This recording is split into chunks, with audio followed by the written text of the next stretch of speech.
వాక్య వేద భాగం మనం ఇప్పుడు చదివినటువంటి వాక్య భాగము 1 కొరింథీయులు 3వ అధ్యాయము 16వ వాక్యం నుంచి చదువుతారు. తెలుగులో పడుతున్నారు.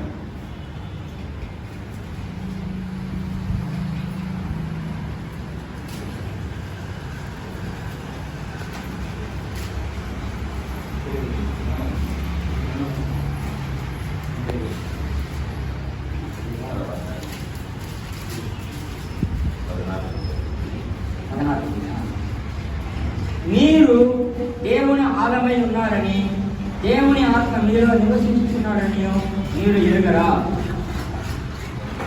ఎవడైనాను దేవుని ఆలయమును పాడు చేసిన ఎడల దేవుడు వానిని పాడు చేయను.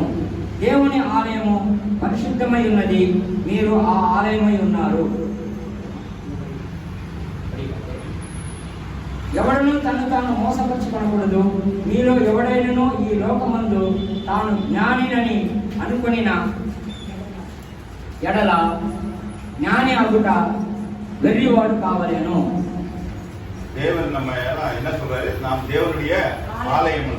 దేవుడు ఏం చెప్తున్నాడు? మీరందరూ దేవుని యొక్క ఆలయమే ఉన్నారని దేవుడే చెప్తున్నాడు. ఇక్కడ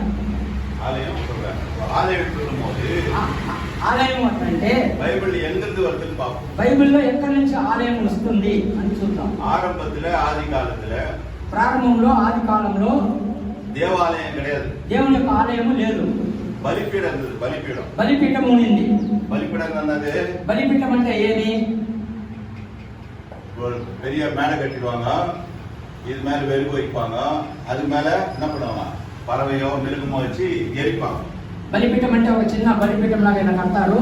దానిపైన వచ్చి కట్టెలు పేర్చి దానిపైన వాళ్ళు ఏది బలి చేయాలనుకుంటున్నారు, మేక పిల్లను లేదా గొర్రె పిల్లను లేకపోతే పావురము, వాళ్ళకు ఏది వాళ్ళు మొక్కుబడి చేసుకుని ప్రార్థన చేసుకుని ఉంటారో దాన్ని అక్కడ బలి ఇచ్చేవాడు.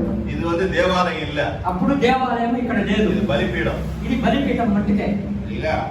இப்போ దేవాలయం எப்போ வந்ததுன்னு பாத்தீங்களா? దేవుని యొక్క ఆలయం ఎప్పుడు వచ్చిందని చూస్తే இந்த பலிபீடம் வந்து நோவா காலம் இருக்குல்ல, நோவா காலம். నోవా యొక్క కాలంలో அங்கிருந்தா பலிகளே ஆரம்பமாச்சு. అక్కడి నుంచి బలి ప్రారంభమైనది.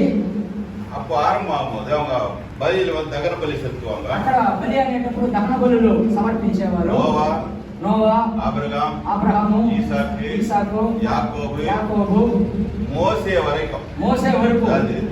మోసే వనాంతరంలో సియోను మోసే వచ్చి అరణ్యంలో సియోను కొండకు వెళ్ళి ఆ ఆజ్ఞలను తీసుకుని వచ్చేంత వరకు అక్కడ బలి ఉండింది. అక్కడ அதுக்கப்புறம் மலை மேல போன பிறகு దాని తర్వాత మోసే కొండపైకి వెళ్ళిన తర్వాత தேவன் ஒரு ஆலயத்தை ஒரு பேட்டர்న్ கொடுக்கிறாரு.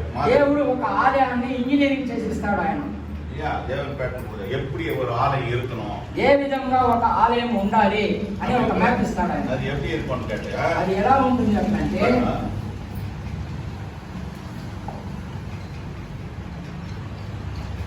முதல்ல ஒரு காம்பவுண்ட், ముందు ఒక ప్రాకారం ఉంటుంది. இதுக்கு ஒரு வழி, అక్కడ ఒక దారి ఉంటుంది. இல்ல இது பேர் என்ன பிரகாரம். దానికి ప్రాకారము. உள்ள లోపల 2 రూమ్ இருக்கும். 2 రూములు ఉంటుంది.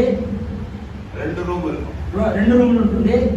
இது வந்து பரிசுத்த ஸ்தலம். ఇది వచ్చి ఒకటి పరిశుద్ధ స్థలము. ఇది வந்து మహా పరిశుద్ధ స్థలం. ఇంకొకటి వచ్చి మహా పరిశుద్ధ స్థలము.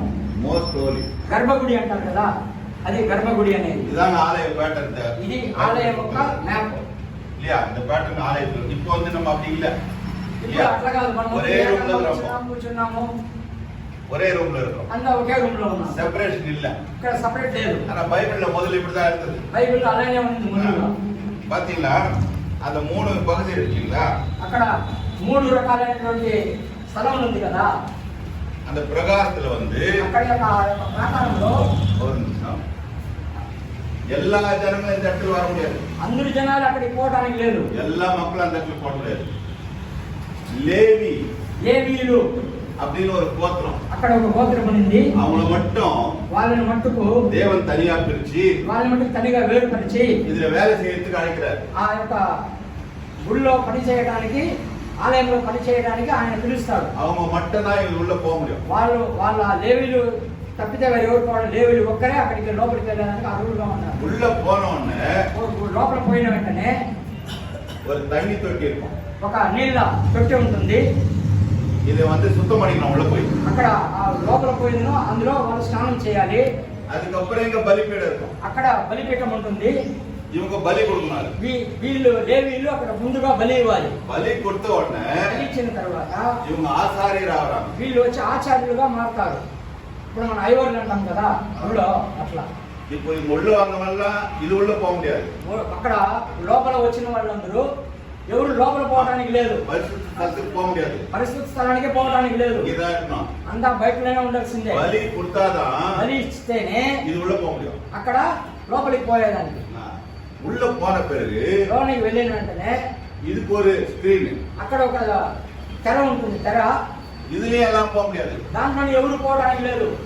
ప్రధానాచార్యులు மட்டும்தான் போக முடியும். ప్రధాన యాజకుడు ఒకడే లోపల అంటే ప్రధాన ఐవర్ అంటారు కదా ఆయన పూజారి ఆయన ఒకటే పోవాలి. இப்போ இந்த பேட்டர்ன்ல தான் ఈ ప్యాటర్న్ లోనే எல்லா கோயிலும் இருக்குது. இப்போ ఇక్కడ ఉన్న దేవాలయాలన్నీ ఈ విధంగానే ఉంది. பாத்தீங்களா? చూసినట్లయితే நம்ம கூட கோயில் போய் பார்த்துக்கிறோம். మనం కూడా గుళ్ళో எல்லா கோயிலுக்கும் ஒரு காம்பவுண்ட் இருக்கு. అన్ని గుళ్ళకు ఒక కాంపౌండ్ ఉంది, ప్రాకారం ఉంది. இப்போ நீங்க கும்பிடத்துக்கு போனாக்கா మీరు లోపలికి వెళ్తే இது வெல்ல போலாம். ఇంతవరకు పోవచ్చు. ఎడ వరకు గర్భగుడికి ముందర వరకు పోవచ్చు.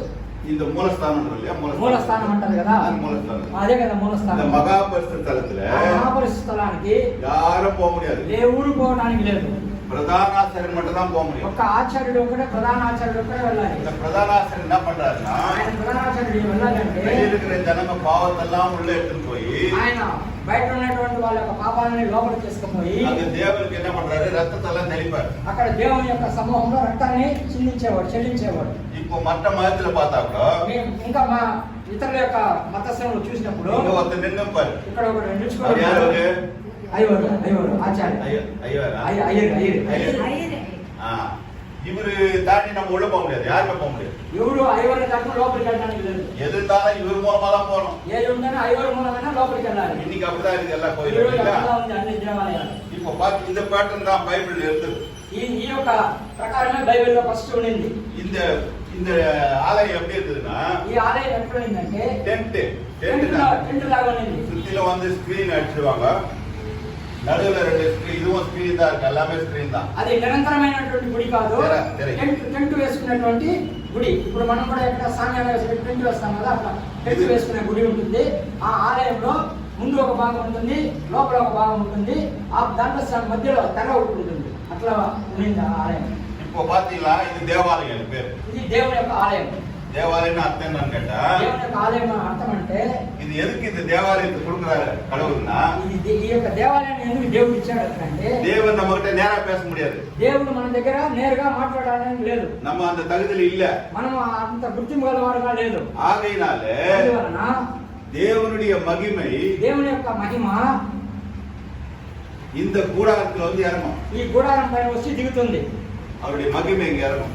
ఆయన యొక్క మహిమ వచ్చి ఆ యొక్క మహాపరిశుద్ధ స్థలంలో దిగుతుంది. இந்த பிரதான ஆசிரியர் உள்ள போயிட்டு வந்த பிறகு, ప్రధాన ఆచార్యుడు లోపలికి వెళ్ళి వచ్చిన తర్వాత, வெளியே வந்த பிறகுதான் బయట వచ్చిన తర్వాత இந்த మహిமை జనాలకు சேரும். అప్పుడు ఆ యొక్క ఆశీర్వాదాలన్నీ ఆ ప్రజలకు చేరుతుంది. இதுதான் தேவாலயம் இருந்தது. ఇదిదా ఇట్లా ఉంది దేవాలయం.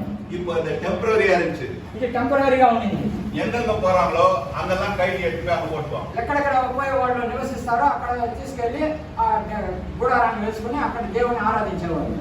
இப்படி இருந்த தேவாலயத்தை ఇట్లా ఉన్న దేవాలయాన్ని கொஞ்சம் வருஷம் கழிச்சு కొన్ని సంవత్సరాల తర్వాత ராஜாக்கள் ஆட்சி வந்தது. రాజు యొక్క పరిపాలన వచ్చింది. சாலமோன் ராஜான்றவர். సాలమోన్ రాజు అనే అతను இஸ்லாமில சுலைமான். ఇస్లామియలో వచ్చి సులైమాన్ అంటారు. சாலமோன் ராஜா வந்த பிறகு సాలమోన్ రాజు వచ్చినప్పుడు இத కల్లుల కట్టరారు. పర్మనెంట్గా ఒక ఆలయం వచ్చి ఒక పర్మనెంట్ అయిన ఒక స్థలంలో పర్మనెంట్ గా కడతారు. ఎక్కడ కట్టినారా? ఎక్కడ కట్టారు అంటే జెరూసలేంలో కట్టినారు. జెరూసలేంలో ఆయన కట్టాడు. జెరూసలేంలో కట్టినారు. సేమ్ ప్యాటర్న్ కల్లులు కట్టినారు.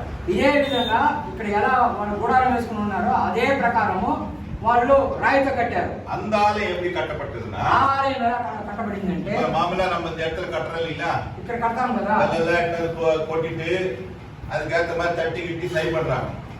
రాళ్ళని తీసుకొచ్చి కడగాల్లో వేసేటప్పుడు ఎలా దాన్ని చక్కపరిచి క్రమం పద్ధతిలో పెడతారో అదే పెడతారు. ஆனா இந்த கல்லுல கட்டின தேவாலயம் ఈ యొక్క రాళ్లలో కట్టినటువంటి దేవాలయం கட்டல, అలా కట్టలేదు. எல்லா కల్லும் అన్ని రాళ్ళు కూడా இங்கே ரெடி ஆயிடுச்சு மொத்தமே. అన్ని కూడా బయట రెడీ అయిపోయింది. ஃபிட்டிங் மட்டும் தாங்க. అక్కడ పోయి తీసుకుని అట్లట్లే పెట్టేవాళ్ళు. బైబిల్లో சொல்லுது, బైబిల్లో చెప్పబడింది, புலி சத்தம் கூட கேட்கலையா இந்த అక్కడ தேவாலயம் వచ్చి ఆ కొట్టలి మేడు ఏడు కూడా కనబడలేదు. நம்ம கூட பின்னாடி பில்டிங் கட்டுங்க, ட்ரில்லிங் சவுண்ட் அந்த சவுண்ட் எல்லாம் கேக்குதா இல்லையா? మనం కూడా బిల్డింగ్ కడుతున్నాము, వెనకాల அப்படி கூட இல்லையா? వినబడుతుంది కదా. புலி சத்தம் கூட இல்ல, அத ஃபிட்டிங் மாத்திரம் பண்ணாங்க. అక్కడ పోయి అట్లే ఫిట్ చేశారు. తీసుకుపోయి అన్ని రెడీమేడ్ గా తీసుకుని పోయి అట్లే ఫిట్ చేశారు. இப்ப பாத்தீங்கன்னா முதல்ல சொன்னல டெம்பரரி ஆலயம், ముందుగా చెప్పే మొదట టెంపరరీగా ఉన్నటువంటి ఆలయం. మోసే ஒரு மனுஷனை మోషే అనే ఒక మనిషిని மலை மேல எடுத்துட்டு போయి కొండపైకి తీసుకెళ్లి ஆண்டவர் தரிசனத்தை காமிக்கிறார். దేవుడు ఆయనకు దర్శనాన్ని చూపిస్తాడు. இப்படிதான் கட்டணும், ఈ విధంగా దీన్ని కట్టాలి. இப்ப அவர் இறங்கி கீழே வந்துடுறாரு. ఇప్పుడు ఆ మోసే వచ్చి పైనుంచి కిందికి దిగి వచ్చాడు. எப்படி கட்டணும்னு யாருக்கிட்ட சொல்றது? ఇప్పుడు ఎట్లా కట్టాలని ఎవరికి చెప్పేది? யாருக்கு புரியாது, ఎవరికి తెలియదు. ஆகையினால అందువలన ஆண்டவர் என்ன பண்றாரு, దేవుడు ఏం చేస్తాడు, அந்த மத்தியில பெசலேன்னு ஒரு ஆளை ఒక స్పెషల్ అయిన ఒక మనిషిని ஞானத்துல நிரப்புறாரு. జ్ఞానంతో నింపుతాడు. దేవుని ஞானத்துல దేవుని యొక్క జ్ఞానంతో நிரப்பின பிறகு నింపిన తర్వాత மோசே சொல்றது புரியுது அவனுக்கு. మోసే చెప్పింది ఈయనకు అర్థమవుతుంది. அப்படிதான் కట్టినాము. అట్లా ఆ యొక్క దేవాలయాన్ని వాళ్ళు కట్టారు. இப்போ வேத భాగத்துல ఇప్పుడు మనం చూసినటువంటి వాక్య భాగంలో இந்த தேவாலயம் நாமன்றார், நம்ம தான் தேவாலயம். ఇప్పుడు మనం చదివినటువంటి ఈ యొక్క వాక్య భాగంలో దేవాలయం మీరే ఆ దేవాలయం అని అంటారు. அப்ப இதுல எத்தனை பகுதினா, దీంట్లో ఎన్ని విభజించబడిందంటే, ஒண்ணு காட் ஒரு பகுதியாக்குறாரு, దేవుడు ఒక భాగంగా ఉన్నాడు, அப்புறம் மனுஷன் ஒரு பகுதியாக்குறான், మనుషుడు ఒక భాగంగా ఉన్నాడు, ஆண்டவருடைய மகிமை இருக்கு, దేవుని యొక్క మహిమ ఉంది, இங்க மனுஷன் போய் அதை பெற்றுக்கொள்றான். దేవుని యొక్క మహిమను మనుషుడు పోయి తీసుకుంటున్నాడు. బైబిల్లో వానமும் பூமியும் ஒழிந்து போனாலும் இல்லையா, ఆకాశము భూమి గతించినను வார்த்தை నా యొక్క వాక్యము. இப்போ வானம் பூமி என்ன நினைக்கிறோம் நம்ம? வானம் ఆకాశము భూమి అంటే எது வானம்? ఏమనుకుంటున్నాము? வானம் பூமி எது? இது நம்ம நினைக்கிறோம். ஆனா பைபிள்ல அந்த நோக்கத்துல எழுதல. బైబిల్ ఆ రకంగా రాయలేదు. அந்த ஊருக்கு ஒரு பழமொழி இருக்குது இல்லையா, ఒక్కొక్కడికి ఒక్కొక్క ఇది ఉంది. வானமும் பூமியும்னா ఆకాశము భూమి అంటే அந்த யூத மக்களுக்கு ఆ యొక్క యూదులకి தேவாலயம் பேரு. దేవాలయం అని పేరు. ஏன்னா ఎందుకంటే வானத்தில் இருக்கிற தேவனும் ఆకాశంలో ఉన్న దేవుడు பூமியில இருக்கிற மனுஷன்கிட்ட భూమి పైన ఉన్న మనుషుల దగ్గర சந்திக்கிற இடம் இது. ఆ యొక్క కూడుకునేటువంటి స్థలము. அந்த தேவாலயம் வந்து இப்போ இல்ல, ఎప్పుడు ఆ దేవాలయం లేదు. பின்னாடி சொன்னாரா? இப்போ ரெண்டாவது ராஜா கட்டினார் இல்லையா அந்த தேவாலயம், రెండోసారి రాజు కట్టాడు, సాల్మోన్ కట్టాడు కదా దేవాలయము. 2 நாளாக கட்டுனா 2 దినవృత్తాంతములు 37వ అధ్యాయం. 2 దినవృత్తాంతములు 37వ అధ్యాయము. 2 நாளாகமும் 7వ అధ్యాయం.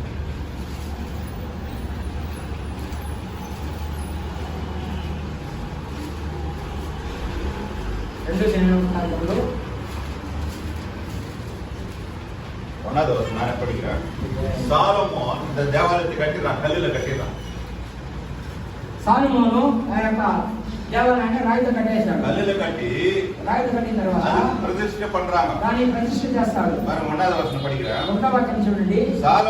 సాలమోను జెబం பண்ணி முடிக்கிற போது తాను చేయి ప్రార్థన ముగించినప్పుడు అగ్ని వానத்திலிருந்து இறங்கி అగ్ని ఆకాశం నుండి దిగి సర్వాంగ దహన బలియையும் దహన బలులను மற்ற பலிகளையும் ఇతర బలులను భక్షించது. దహించెను. கர்த்தருடைய மகிமை దేవుని యొక్క తేజస్సు ஆலயத்தை நிரப்பிட்டு మందిరం నిండా నిండెను. அந்த ஆலயம் என்ன ஆயிடுச்சு? இப்போ கர்த்தருடைய மகிமையினால நிரப்பப்பட்டது. ఆ యొక్క ఆలయం ఏమంటే దేవుని యొక్క తేజస్సు ద్వారా నింపబడింది. அந்த எருசலேம்ல கட்டின தேவாலயம் ఆ యెరూషలేములో కట్టినటువంటి దేవాలయము கொஞ்ச కాలం పొంది కొద్ది కాలం తర్వాత பாபிலோன்ல இருந்து ஒரு ராஜா வரான். బాబిలోను నుంచి ఒక రాజు వస్తున్నాడు. பாபிலோன் இப்ப கூட பாபிலோன் தான பேர் அதுக்கு, ஈராக்கா? ఇరాక్. அந்த ராஜா வந்து ఆ రాజు వచ్చి இந்த எருசலேமை கைப்பற்றி ఈ యెరూషలేమును వాళ్ళు స్వాధీనపరచుకొని இந்த ராஜா கட்டினா பாரு கல்லுல தேவாலயம், ఆ రాజు కట్టాడు కదా ఆ రాళ్ళలో దేవాలయము, இதெல்லாம் இடிச்சுட்டான். దాన్ని అన్ని కొట్టి పారేశాడు.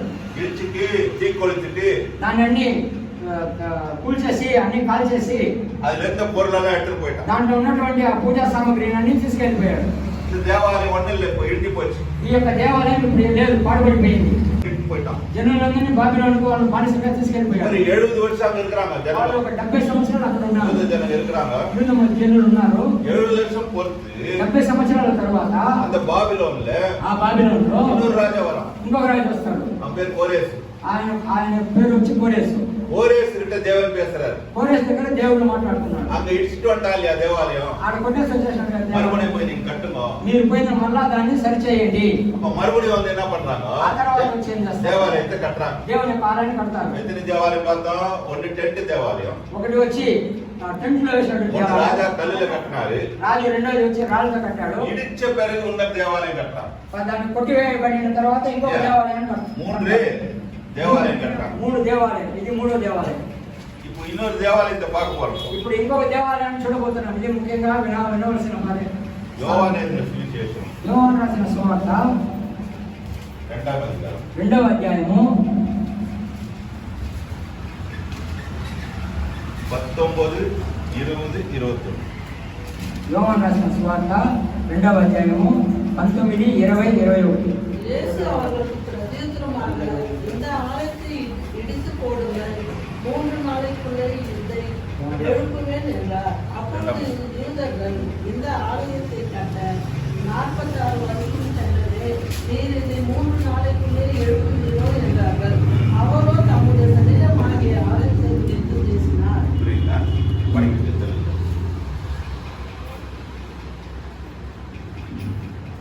14 இருந்து படி.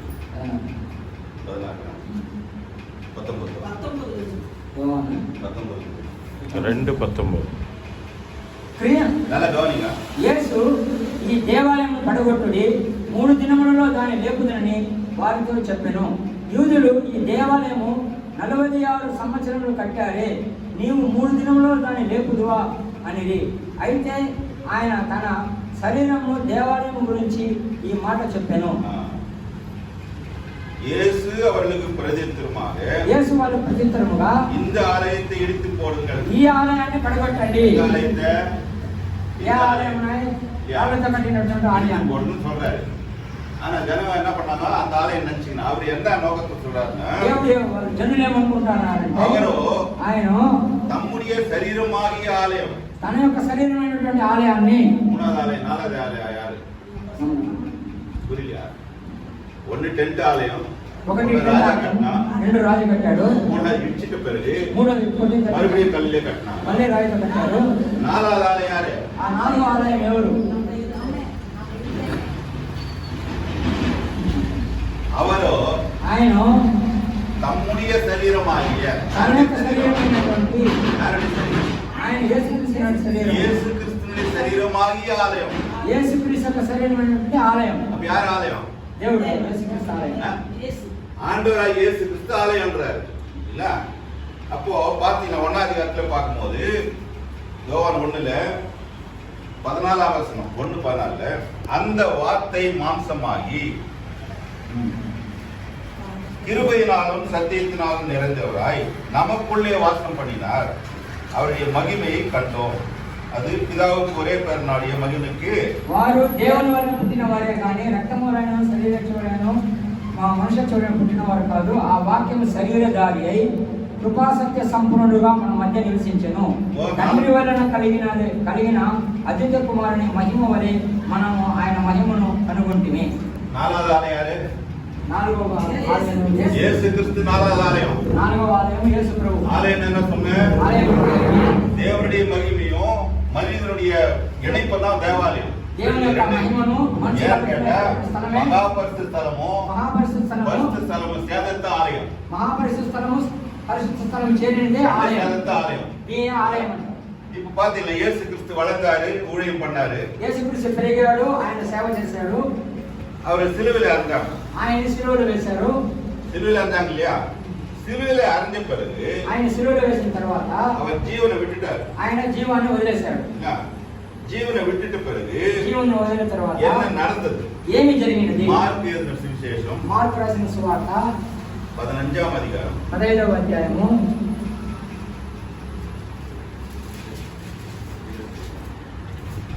15వ அதிகாரம் இல்ல? ஒன்னாயிடுச்சு. அப்ப இது எங்க போயிடுச்சு? புரியல சொல்றது.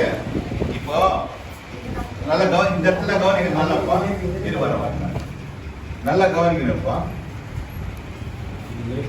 எல்லாருக்கும் బాగా శ్రద్ధగా వినండి. பாருங்க, చూడండి. 2 రూమ్, ఇక్కడ 2 రూములు ఉంది. స్క్రీన్ இருக்கு. ఇక్కడ స్క్రీన్ ఉంది. యేసు జీవన విట్ట ఉடனே యేసు తన యొక్క ప్రాణాన్ని వదిలిన వెంటనే స్క్రీన్ கிழிஞ்சு போச்சு. ఈ యొక్క స్క్రీన్ తొలగిపోయింది. இப்போ எல்லாம் ஒரே రూమ్ ஆயிடுச்சு. ఇప్పుడు అంతా ఒకే రూమ్ లో అయిపోయింది. அப்ப என்ன இது? ఇప్పుడు ఏమైంది? ఇక్కడ హోలీ ప్లేస్. ఇది పరిశుద్ధ స్థలంగా మారిపోయింది. இப்போ மோஸ்ட் ஹோலி பிளேஸ் இல்ல? ஆமா. దాంట్లో పరిశుద్ధ స్థలం அங்க யார் நிப்பாங்க? ஐயர் மட்டும் நிப்பாரு மூலஸ்தானத்துல. நம்மளால உள்ள போக முடியாது. இப்போ அந்த இடம் போயிடுச்சு. இப்போ ఆ స్థలం వెళ్ళిపోయింది. இப்போ இந்த ஐயருக்கு இங்க வேலை இல்ல. ఇప్పుడు అక్కడ వచ్చి ఆ యొక్క இந்த ஐயருக்கு என்ன இல்ல? வேலை இல்ல. இப்போ மகா பரிசுத்த ஸ்தலம் எங்க போயிடுச்சு? அதுல மத்தேயு 27ஆம் அதிகாரம் அதே வசனம் 2வது வாசகம். கொஞ்சம் டிரான்ஸ்லேட் சீக்கிரம் முடிச்சிடுறேன். ஏன்னா சார் வந்து கொஞ்சம் புரியுதுக்காக மத்தேயு 27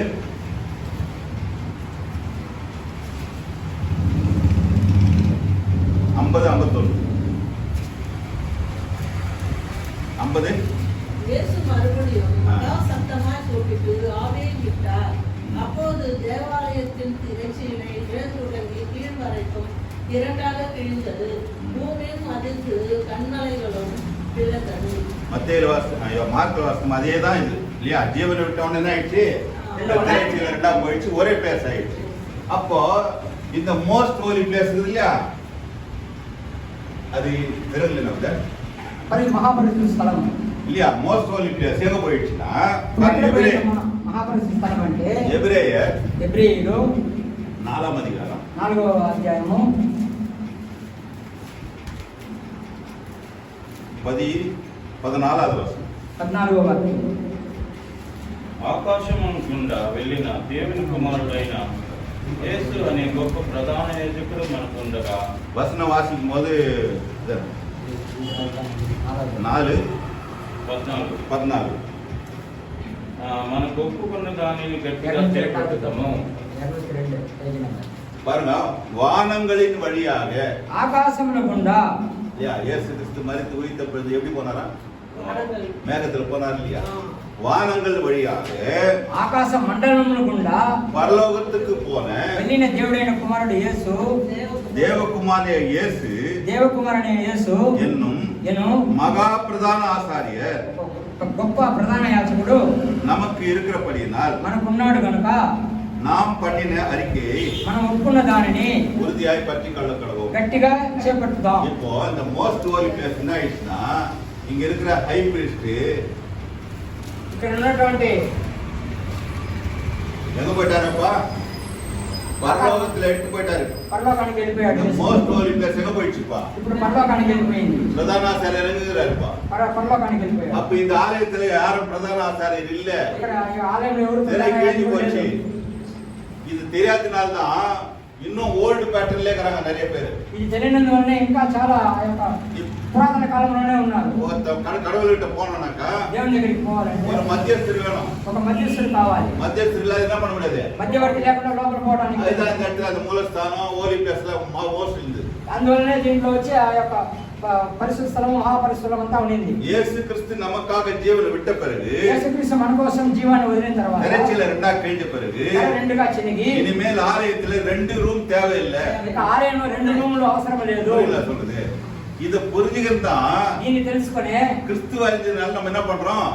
இப்ப எல்லாரும் இந்த இடத்துல வந்து பேசணும். ఇక్కడ అది తెలుసుకున్నందు వల్ల మనం అంతా ఇక్కడ వచ్చి யாரும் பேச முடியாது. లేదంటే మాట్లాడడానికి లేదు. ఎవరు మాట్లాడాలి అంటే ఎవరు మాట్లాడాలంటే బాప్తిసం పొందిన వాళ్ళు, పెద్ద పెద్ద పాస్టర్లు, వాళ్ళు వీళ్ళుగా మాట్లాడేదానికి కాలంగా ఉండింది అప్పుడు. ఎందుకంటే ఆ కాలంలో యేసు ప్రభు వారు కూడా పోయి మాట్లాడినప్పుడు ఆయన సమాజ మందిరం మాట్లాడాడు కానీ దేవాలయంలో మాట్లాడలేదు. కానీ అట్లాంటి దేవాలయంలో మాట్లాడాలంటే దానికి యాజకులు ఉండాలా, లేదు వాళ్ళు పెద్ద వాళ్ళు ఉండాలా అనే దానివల్ల అది ఉండింది. కానీ ఎప్పుడు యేసుక్రీస్తు తన యొక్క జీవాన్ని వదిలి పరలోకానికి వెళ్ళాడో, ఎప్పుడు తెర రెండుగా చిలిగిందో అప్పటి నుంచి అందరికీ పర్మిషన్ వచ్చింది.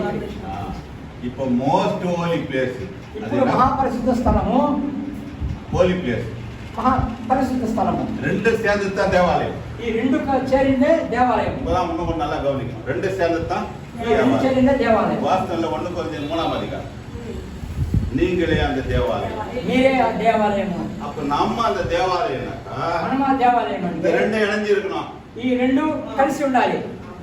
புரியல சொல்றது? நான் மட்டும் தேவாலயம் இல்ல, నేను మటుకు దేవాలయం ரெண்டு కాదు. இணைஞ்சுதான் தேவாலயம். ఈ రెండు ఉంటేనే అది దేవాలయం. భూమిలో 2 రూమ్ இருந்தப்போ భూమిలో 2 రూములు ఉన్నప్పుడు அப்போ தேவாலயம் தான். అప్పుడు దేవాలయము. திரைச்சீலை கிழிஞ்சிட்ட பிறகு అది ఆ యొక్క తెర చినిగిన తర్వాత இந்த மோஸ்ட் ஹோலி இங்க போயிடுச்சு. దేవుని యొక్క పరిశుద్ధాత్మ అక్కడికి இது వెళ్ళిపోయింది. ரெண்டு சேர்ந்துதான் தேவாலயம். ఈ రెండు కనబడిందే దేవాలయం. அப்போ இயேசு கிறிஸ்து எப்படி இருக்கிறான்னு கேட்டீங்கன்னா அவரே தேவாலயமா இருக்காரு. ఇప్పుడు ఆయన ఎలా ఉన్నాడంటే என்ன ఆయన தேவாலயம் దేవాలయం என்ன நடக்கிறாரு? மோஸ்ட் ஹோலி பிளேஸ் ஆகிறாரு. ఆయన ఒక మహాపరిశుద్ధ స్థలంలో ఉన్నాడు. நம்ம எந்த స్థలத்துல இருக்கிறப்போ మనం ఏ స్థలంలో ఉన్నాము? ஹோலி பிளேஸ் இருக்கிறோம். మనం పరిశుద్ధ స్థలంలో அதனால ఉన్నాము. தான் இங்க எல்லாமே வரோம் போறோம் ஒரே ஈக்குவலா இருக்கும். అందుకే ఇక్కడ అందరూ ఒక్కటిగా సమానంగా ఉన్నాం. 1 కొరింథీయులు 3వ అధికారం 3వ అధ్యాయము 16వ వచనం. 14వ వాక్యం.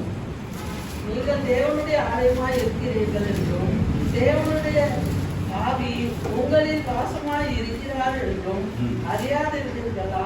போதும். நம்ம யாரா இருக்கிறோமா? தேவனுடைய ஆலயம். ஆலயமா இருக்கிறோம். தேவனுடைய ஆவி எங்க இருக்குதான்?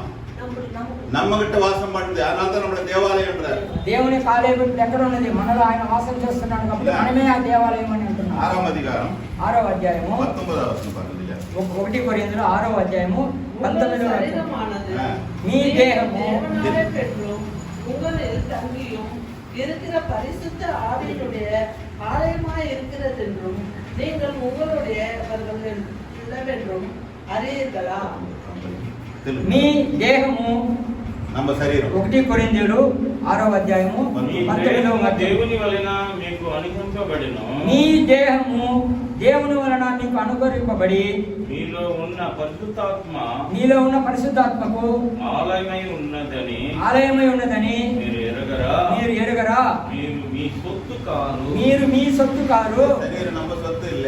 మీరు మీ సొత్తు కాదు. யார் வாசம் பண்றாரா? ఇప్పుడు ఎవరు ఇక్కడ వాసం చేస్తున్నారు? ஆண்டவர் வாசம் பண்றாரு. దేవుడు వాసం చేస్తున్నారు. நம்மள தேவாலயம் கூப்பிடுறாரு. మనం దేవాలయం అని పిలుస్తున్నారు. இல்ல தேவாலயம் கூப்பிடுறாரு. அடுத்து எபேசியர் 5వ అధికారం.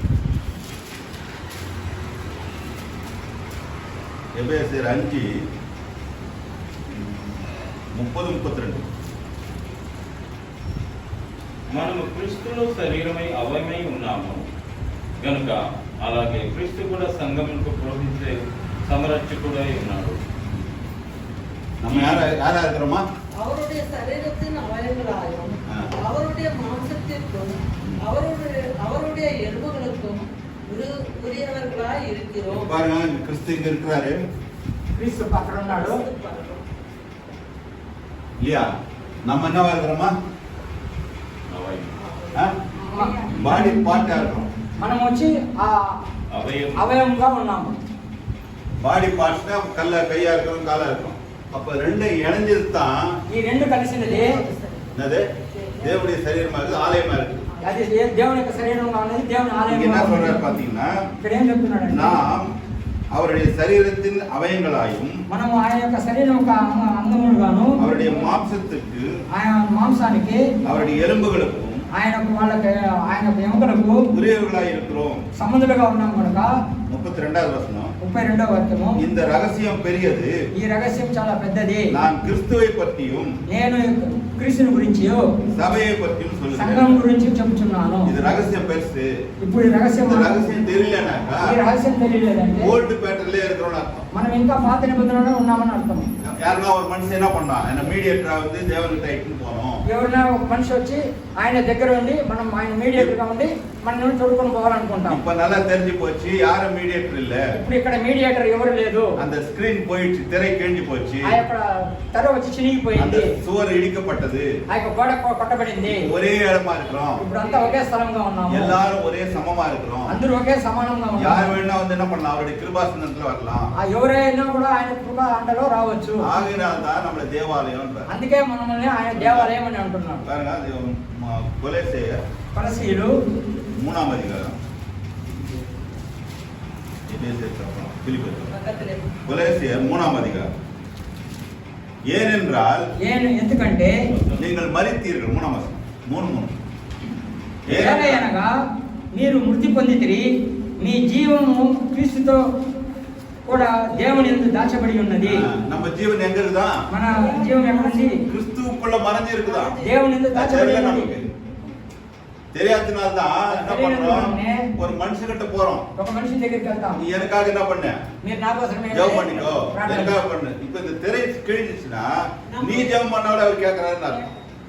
ఈ తెర చినిగింది కాబట్టి వారికి వాళ్ళు ఎవరైనా వాళ్ళు ప్రార్థన చేస్తే దేవుడు తప్పకుండా వింటాడు. கொலோசியர் 1ஆம் அதிகாரம். కొలసీయులు 1వ అధ్యాయము 27வது வசனம். 27వ వాక్యము. ஜாதிகளுக்குள்ளே விளங்கிய இந்த ரகசியத்தில் உள்ள மகிமையின் ஐஸ்வர்யத்தில் என்னவென்று தேவன் தம்முடைய பரிசுத்தவான்களுக்கு தெரியப்படுத்த சித்தமானார். கிறிஸ்துவானவர் மகிமையின் நம்பிக்கையாக உங்களுக்குள் இருப்பதே அந்த ரகசியம். అన్యజనులలో ఈ మర్మమైన యొక్క అన్యజనులలో ఈ మర్మం యొక్క మహిమాశ్చర్యము ఎట్టిదో అది అనగా మీ యందున్న క్రీస్తు మహిమా నిరక్షణై ఉన్నాడు. புரியல, கிறிஸ்து எங்க இருக்கிறாரப்பா? మహిమై నిరక్షణ நமக்குள்ள வாசலா இருக்கிறதுனாலதான் நாம் தேவாலயம். అందువల్లనే ఆయన మనల్ని దేవాలయం అని అంటున్నాడు. கிறிஸ்துவ அறியலனா దేవుని తెలుసుకోలేదంటే தேவாலயம் சொல்ல முடியாது. మనం దేవాలయం చెప్పలేము. இப்ப அவர் நம்ம கிட்ட என்ன பண்றாரு? ఆయన మనతో కూడా ఏం చేస్తున్నాడు? நமக்காக சிலுவையில மரித்து సిలువలో మరణించి நம்முடைய பாவங்கள் எல்லாம் அவர் சுமந்து கொண்டு మన యొక్క పాపాలని ఆయన తీసుకొని நம்மை பரிசுத்தமாக்கி మనల్ని పరిశుద్ధపరిచి இந்த உலகத்துல பரிசுத்தமான இடத்துல வச்சிருக்கிறார். మనల్ని ఈ లోకంలో పరిశుద్ధ స్థలంలో పెట్టి ఉన్నాడు. நாம் தேவனுடைய உதவி இல்லாம మనం దేవుని యొక్క సహాయం లేకుండా எந்த காரியத்தையும் செய்ய முடியாது. ఏ కార్యం చేయలేము. இப்ப நம்ம தேவாலயம் சொல்லும்போது புரியல, ஆண்டவரும் நாம சேர்ந்துதான் ஒரு தேவாலயம். இடம் இல்ல. దేవాలయం అంటే దేవుడు మనం ఇద్దరు కలిసి நெருக்கம் இருந்தா இப்போ வந்து இதுக்கு முன்னாடி சொன்னோம், டென்ட், கல்லு கட்டடம், இடத்த பத்தி சொன்னாங்க தேவாலயம். దీని ముందు వచ్చి స్థలం గురించి చెప్పారు. இப்போ நான் தான் அந்த தேவாலயம். ఇప్పుడు నేనే ఆ దేవాలయము. அப்ப நம்ம இந்த இடம் வந்து நம்ம தேவாலயங்கள தான் சேர்ற இடம். ఈ మనం వచ్చి ఇప్పుడు ఈ స్థలం వచ్చి దేవాలయం అంతా కలుసుకునే స్థలం. தேவன் நமக்காக எவ்வளவு பெரிய கிருபையை கொடுத்துக்கிறார் பாருங்க. మన కోసం దేవుడు ఎంత కృపనిచ్చున్నాడు. இந்த இருள் எனக்கிட்ட நீங்கிடுச்சுனா, ఈ యొక్క చీకటి మండలం నుంచి తొలగిపోయిందంటే தேவன் எனக்காக மரித்தாரு, దేవుడు నా కోసం చనిపోయాడు, எனக்காக உயிர் தெழுந்தாரு, మన కోసం ఆయన లేచాడు. ఇది யாரும் வந்து ஆண்டவர் பார்க்கிறதுக்கு ஒரு ஆள் மத்திய ஒரு ஆள் தேவையில்லை. దేవుడిని చూడటానికి మధ్యవర్తి ఎవరి అవసరం లేదు. ஆகையினால்தான் అందువలననే நம்ம நாமே முட்டி போட்டு ஜெபம் பண்றோம். అందువలనే మనము మోకరించి ప్రార్థన చేస్తున్నాం. ஆண்டவர் என்கிட்ட பேசணும்னா దేవుడు నాతో కూడా మాట్లాడాలి. బైబిల్ எடுத்து படிக்கிறோம். బైబిల్ எடுத்து చదువుతాం. வேதம் மூலமா ஆண்டவர் பேசுறாரு. దేవుని ద్వారా మనం వాక్యం ద్వారా మాట్లాడతాడు. ஜெபம் பண்றது மூலமா நம்ம ஆண்டவர்கிட்ட பேசுறோம். ప్రార్థన ద్వారా మనం దేవుని దగ్గర இதுக்கு మాట్లాడతాం. நடுவுல யாரும் தேவையில்லை. దీనికి మధ్యలో ఎవరు అవసరం లేదు. இதுக்கு நடுவுல ஆள் வேணும்னாக்கா దీని మధ్యలో మనిషి కావాలంటే இந்த வெளிச்சம் என்கிட்ட இல்ல, ఈ యొక్క వెలుతురు నాలో లేదు. அது தெரிஞ்சுக்கிற பிறகு అది తెలుసుకున్న తర్వాతనే ஆண்டவர் என்கிட்ட வாசமா இருக்கிறார். புரியல? దేవుడు నాకు ఆయన వాసస్థలంగా ఉన్నాడు. அதனால புரியல. இப்ப தேவாலயம்னா ఇప్పుడు తెలిసిన దేవాలయం అంటే தேவாலயம்னா தேவாலயம். வானமும் பூமியும் சேர்ந்தது. வானத்தில் இருக்கிற தேவனும் దేవాలయం అంటే ఆకాశము భూమి பூமியில இருக்கிற కలిసినది. மனுஷன் சேர்ந்து தான் தேவாலயம். இல்லையா? அப்ப சர்ச்சுக்கு போயிட்டு எப்படி? சர்ச்சுக்கு போறோம்னா தேவனோட ஆலயத்துக்கு சபை சபை சபை சபைக்கு இல்லையா? போறோம்.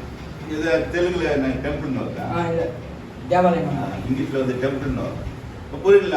இப்ப இந்த வெளிச்சம் இல்லாதனால தான் மற்ற இடத்துல எல்லாம் பார்க்கும்போது ఈ యొక్క వెలుతురు లేదు కాబట్టి మిగతా స్థలంలో எல்லா இடத்துலயும் ஒரு மீடியேட்டர் இருந்துனேங்கிறாங்க. దానికి మధ్యవర్తి ఒకరు ఉన్నాడు. இந்த மீடியேட்டர் என்ன பண்றான்னு கேட்டீங்கன்னா ఈ యొక్క మధ్యవర్తి ఏం చేస్తున్నాడంటే பயங்களை உருவாக்கிடுறாங்க. భయాన్ని లేపుతాడు. இல்லையா?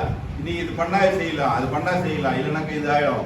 பயம் காமிக்கிறானா இல்லையா? భయం చూపిస్తాడు. మీరు ஆனா நமக்கு என்ன பண்றார் தேவனே? பாருங்க ரோமர் 8ஆம் அதிகாரம். రోమీయులు 8వ అధ్యాయము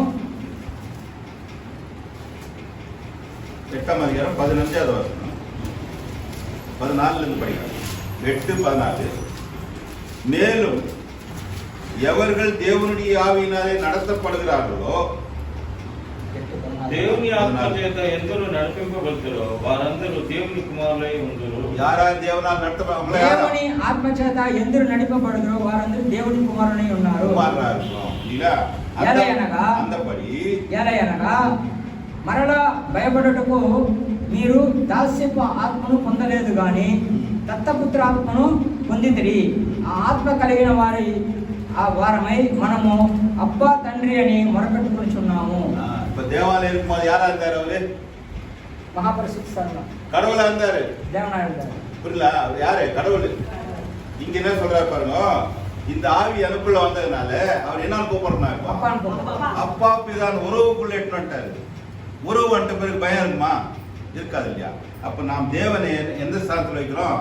நம்முடைய பிதா ஸ்தானத்துல வைக்கிறோம். ஏன்னா அப்பா எல்லாத்தையும் செய்ய வல்லவராக இருக்கிறார். அதுதான் இந்த வெளிச்சத்தை இயேசு கிறிஸ்து மூலமா அந்த வெளிச்சத்தை பைபிள்ல கொடுத்திருக்காரு. అందువలనే ఈ దత్తపుత్రాత్మను మనం పొందినాం కనుక మనం అతన్ని తండ్రి నాయన అని పిలుస్తున్నాం కాబట్టి ఆ అధికారాన్ని మనకి ఇచ్చి ఉన్నాడు. ఈ యొక్క బైబిల్ యొక్క వాక్యంలో అలానే చదవబడి ఉంది. మறுபடியும் 1 కొరింథీయులు 3ఆம் அதிகாரம் 1 కొరింథీయులు 3వ అధ్యాయాన్ని తీసుకుందాం. பாருங்க, நம்ம தேவாலயமா இருக்கிறோம் இல்ல? మనం దేవాలయంగా ఉన్నాం కదా. 17வது வசனம். இப்ப நம்ம யாரா இருக்கிறோம்? தேவனுடைய ஆலயமா இருக்கிறோம். தைரியமுள்ள ஆவியை கொடுத்துக்கிறாரு. பயம் கிடையாது. அப்பா பிதான் கூப்பிடுற சுவீகாரத்தை கொடுத்துக்கிறாரு. ஆகையினால ஒருவன் தேவனுடைய ஆலயத்தை கெடுத்தால், ఒకడు దేవుని యొక్క ఆలయాన్ని పాడు చేసినట్లయితే, தேவனுடைய ஆலயம் எது? మనం இதை கெடுத்தா చెడిపితే தேவன் அவரை கெடுப்பார். వాడిని దేవుడు పాడు చేస్తాడు. அப்படின்னா என்ன அர்த்தம்னா, உலகத்தில் என்ன காரியம் வந்தாலும் நான் பயப்பட தேவையில்லை. அது என்ன ஒண்ணும் பண்ணாது. అందువలన లోకంలో ఏ ఒక్క భయంకరమైన కార్యాలు వస్తే నేను భయపడాల్సిన పని లేదు. ஏனென்றால் ఎందుకంటే தேவனுடைய ஆலயம் దేవుని యొక్క ఆలయం பரிசுத்தமாக இருக்கிறது. పరిశుద్ధంగా ఉన్నది. நீங்களே మీరే அந்த ஆலயம். మీరే ఆలయంగా ఉన్నారు. அந்த ஆலயம் புரிஞ்சு போச்சு. ఇప్పుడు ఆలయం అంటే తెలిసింది కదా. அந்த இருள் வந்து நீங்கணும் முதல்ல. ఆ యొక్క చీకటి మన నుంచి తొలగిపోవాలి. இப்ப இயேசு கிறிஸ்து எப்படி இருக்கிறாரப்பா? ఇప్పుడు యేసు வாசம் பண்றாரு. எனக்கு என்ன இல்லப்பா, నాకు நானே அவர்கிட்ட நேரா போலாம். నేనే ఆయన దగ్గర నేరుగా పోయి பயப்பட வேண்டிய அவசியம் இல்லை. భయపడాల్సిన పని లేదు. அப்ப நான் பரிசுத்த ஆலயமா இருக்கணும்னாக்கா, నేను పరిశుద్ధ ఆలయంగా ఉండాలి అంటే பரிசுத்த ஆவியானவர் எனக்குள்ள இருக்கணும். పరిశుద్ధాత్మ నాలో ఉండాలి. அப்பதான் தேவாலயமா இருப்பேன். అప్పుడు నేను దేవాలయంగా ఉంటాను. சிந்திச்சு உன்னதர் கூட படிச்சு பாருங்க. మనం కావాలంటే దీన్ని ఆలోచించి ఒకసారి కూడా தேவன் చదువుకుందాం. நம்மோட பேசுறாரு. దేవుడు మనతో కూడా మాట్లాడుతున్నాడు. எந்த நேரத்துல யார் எப்போ வந்தாலும் புறம்பே தள்ள மாட்டார். ఆ ఎవరు ఎప్పుడు ఏ వేళ அதான் వచ్చినా முக்கியம். మనల్ని బయట தேவன் తోసివేయడు. எப்பொழுதும் என்ன பண்ண மாட்டாரு? எல்லாரும் நேசி இந்த வெளிச்சத்துக்குள்ள வாழும் போது మనం ఈ యొక్క వెలుతురులో జీవించేటప్పుడు இந்த வெளிச்சம் மற்றவர்களுக்கு பிரகாசிக்கும். ఈ యొక్క వెలుతురు ఇతరులకు ప్రకాశింపజేస్తుంది. தேவன் உங்களை ஆசீர்வதிப்பார். దేవుడు మిమ్మల్ని ఆశీర్వదించబడును గాక.